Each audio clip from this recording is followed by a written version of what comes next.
Statue of unity पाहिलं असेल किंवा पाहायला जाणार असाल तर त्या पुतळ्यामागच्या व्यक्तीचा हा इतिहास अभिमानाने शेअर करा. नमस्कार, मी स्नेहल आणि साहित्य मराठीमध्ये तुमचं स्वागत आहे. 1947चा भारत डोळ्यासमोर आणा.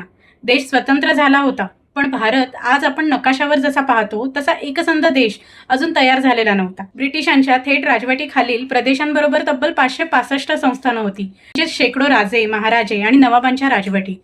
ब्रिटिश गेले की या संस्थानांना भारतात सामील व्हायचंय, पाकिस्तानात जायचंय की स्वतंत्र राहायचंय अशी परिस्थिती होती. आणि हेच होतं नव्या भारतासमोरचं सर्वात मोठ्या आव्हानांपैकी एक असं आव्हान.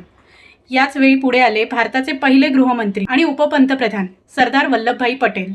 व्ही.पी. मेनन यांच्या सहकार्याने त्यांनी संस्थानांची वाटाघाटी सुरू केल्या. कुठे संवाद, कुठे राजनैतिक दबाव आणि जिथे गरज पडली तिथे कठोर निर्णय, अशा अनेक मार्गांनी संस्थानांचं भारतीय एकसंघ राज्यात एकत्रीकरण घडवून आणलं. जुनागड आणि हैदराबादसारखी मोठी संस्थानंही या प्रक्रियेत भारतात आली. त्यामुळे आज आपण पाहतो तो एकसंध भारताचा नकाशा तयार होण्यात पटेलांची भूमिका अत्यंत महत्त्वाची ठरली.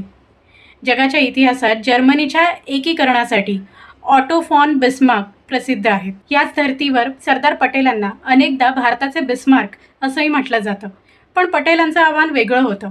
देश नुकताच स्वतंत्र झाला होता, फाळणीची जखम ताजी होती आणि समोर शेकडो संस्थानं होती. म्हणूनच त्यांना लोहपुरुष म्हटलं जातं. फक्त ते कठोर होते म्हणून नाही, तर इतक्या गुंतागुंतीच्या परिस्थितीत भारताची राजकीय एकता साधण्यासाठी त्यांनी दाखवलेल्या दृढ निश्चयामुळे.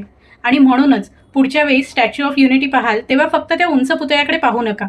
ज्यांचा तो पुतळा आहे त्यांनी एकसंध भारत घडवण्यासाठी केलेला हा इतिहासही अभिमानाने शेअर करा.